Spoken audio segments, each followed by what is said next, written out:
I was 18 years old when I went down to Dublin with a fistful of money and a carload of dreams. Take your time, said me father, stop a rushing like hell, and remember all's not what it seems to be.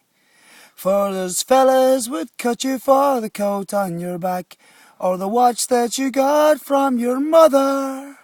So take care, my young bucko, and mind yourself well, and will you give this wee note to me brother?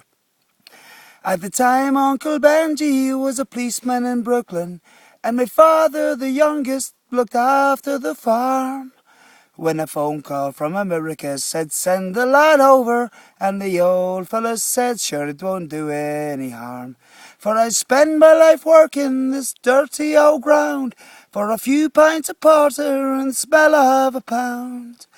And sure maybe there's something you'll learn or you'll see, and you can bring it back home. Make it easy on me. So I landed at Kennedy, and a big yellow taxi carried me and me bags through the streets and the rain. And my poor heart was thumping around with excitement, and I hardly even heard what the driver was saying. We drove in the show parway to the flatlands in Brooklyn, to my uncle's apartment on East 53rd. I was feeling so happy, I was singing a song, and I sang "You're as free as a bird." Well, to shorten the story, what I found out that day was that Benji got shot down in an uptown foray.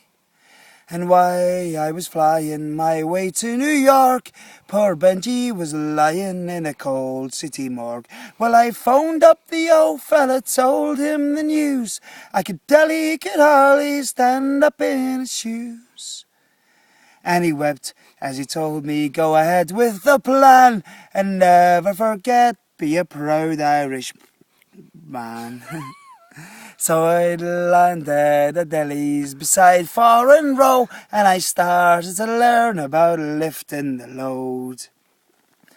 But the heaviest thing that I carried that year was the bittersweet thoughts of my hometown so near. I went home that December 'cause the old fella died, and to borrow some money from the fill on the side.